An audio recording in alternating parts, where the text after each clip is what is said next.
জয় মা তারা, জয় মা তারা, জয় মা তারা।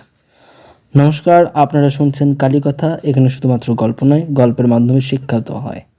প্রতি বৃহস্পতি এবং শনিবার শুনতে ভুলবেন না কালীকথা। আজকের কালীকথায় আপনারা যে গল্প শুনতে চলেছেন সেই গল্পটি শুনবার আগে আপনারা প্লিজ আমার ইউটিউব চ্যানেলটি সাবস্ক্রাইব করবেন এবং বেলাইকনটি ক্লিক করবেন ও লাইক কমেন্ট শেয়ার করতে ভুলবেন না। বেলাইকনটি ক্লিক করতে বললাম এই কারণে, যাতে করে আপনারা আবার এরকমই আরেকটি ঘটনা শুনতে পাবেন এবং এর লিঙ্ক আপনারা ঠিক পেয়ে যাবেন আপনার ইউটিউব চ্যানেলে বেলাইকনটি ক্লিক করে রাখলে। তো চলুন, আজকে যে গল্প বলতে চলেছি সেই গল্পের নাম হলো জগন্মাতা গাল খাইলেন।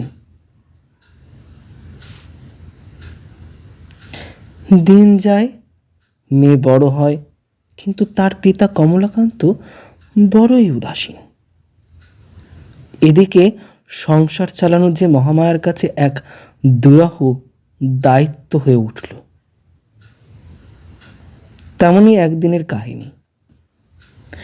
সেই সন্ধ্যায় কমলাকান্ত বিশালাক্ষীর মন্দির সংলগ্ন আসনে ধ্যানস্থ হয়ে আছেন। পরের দিন বেলা গড়িয়ে যায়, তবুও তার ফেরার নাম নেই। এদিকে চাল বাড়ন্ত ভাণ্ডারে। পুত্রবধূ আর সেই ছোট্ট কন্যা, তারা কি খাবে আজ? মহামায়ার মাথায় হাত। কত আর ধার দেনা করে চলে।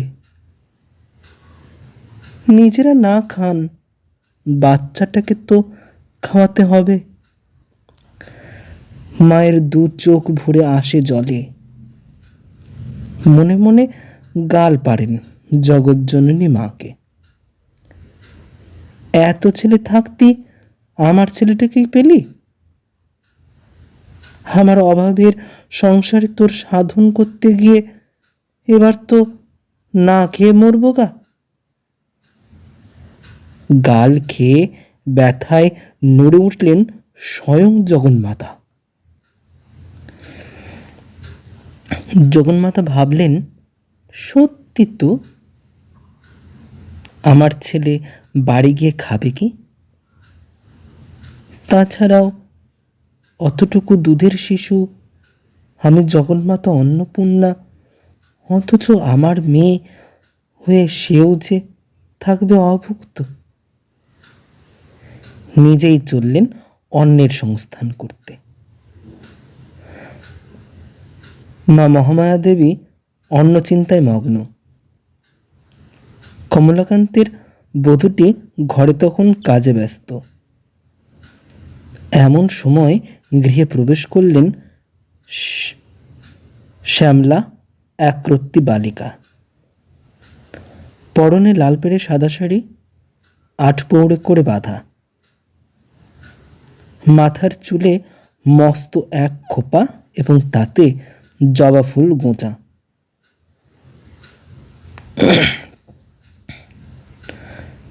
গা জোড়া গহনা। উঠোনে এমন বড়লোকের মেয়েকে দেখে সস্তব্ধ হয়ে উঠলেন মহামায়া। তুই কে গা? মৃদু হেসে বললে, আমি সেই দূরের মেয়ে গা। বাবা ঠাকুরের কাছে এই ছিলুম, মা বিশালাক্ষীর মন্দিরে ভোগ নিবেদনের জন্য। এইসব শাকসবজি দিয়েছেন আমার মা। কিন্তু কি আশ্চর্য, বাবা ঠাকুর এখনো ধ্যানে মগ্ন গা। সবাই বলল, বাবা ঠাকুরের বাড়ি গিয়ে দিয়ে এসো।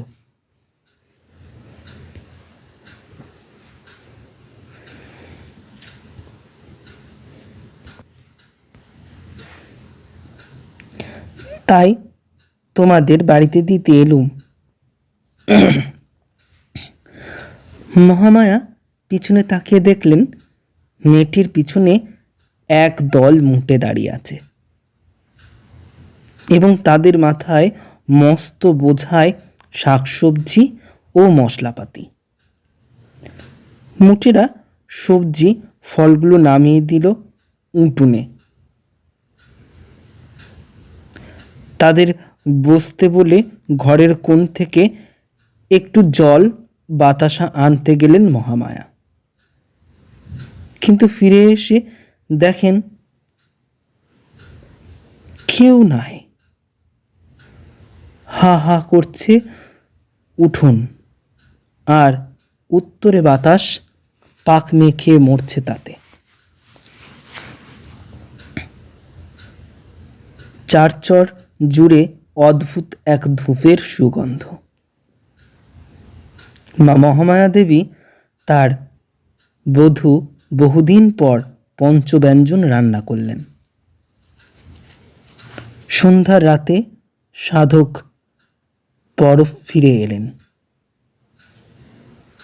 নানাবিধি ব্যঞ্জন সহ ভাতের থালা দেখে চমকে উঠলেন। স্ত্রীর মুখে শুনলেন সমস্ত ঘটনা।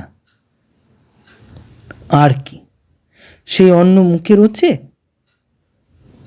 ঝরঝর করে চোখ থেকে বেরিয়ে পড়ল অশ্রুধারা। করাঘাত করেন মাথায়। ওরে ওরে, তোরা বুঝিসনি, উনি যে মারে। আমি মহাপাতক, তার দেখতে পেলুম না।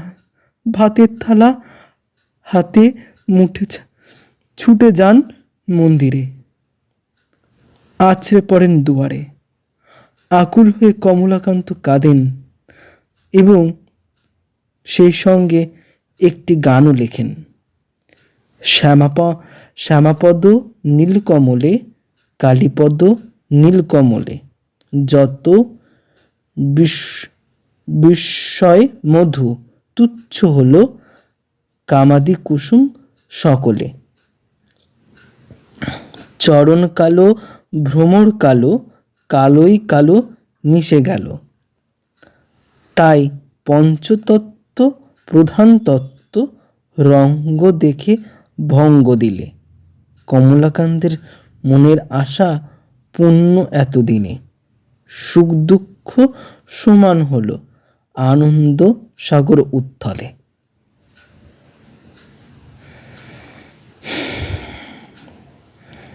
তো আজকের ঘটনা এতটুকুই। আবার আরও একটি ঘটনা দেব। তো এই ঘটনাটা শুনে কেমন লাগলো? ঘটনাটা যদি শুনে ভালো লেগে থাকে তাহলে আমার ইউটিউব চ্যানেলটি, আবারও বলছি, আমার ইউটিউব চ্যানেলটি সাবস্ক্রাইব করবেন, বেল আইকনটি ক্লিক করবেন ও লাইক কমেন্ট শেয়ার করতে ভুলবেন না। আর বেল আইকনটি ক্লিক করলে পরে এইরকম ভিডিও আপনার ফোনে নোটিফিকেশন চলে যাবে এবং তার মাধ্যমেই আপনারা দেখতে পাবেন। আপনারা আরও বেশি করে আমাকে ভিডিও পাঠান বা এরকম লিখে পাঠান, আমি সেগুলো আপনাদের সামনে পাঠ করব।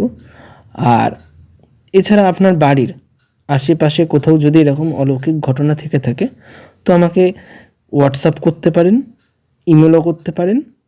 সব থেকে সোজা হচ্ছে হোয়াটসঅ্যাপ করা আর ফেসবুক পেজে দেওয়া, তো সেখানে আপনারা দিতে পারেন, অসুবিধা নেই। আমি ফেসবুক পেজের লিঙ্কও দিয়ে দিচ্ছি আর হোয়াটসঅ্যাপ নাম্বারও দিয়ে দিচ্ছি, সেই নাম্বারের মাধ্যমে আপনারা দিতে পারবেন। আমি স্ক্রিনেই দিয়ে দেবো, দেখে নেবেন। তো আজকের মতন যাই, টাটা। জয় মা তারা, জয় মা তারা, জয় মা তারা।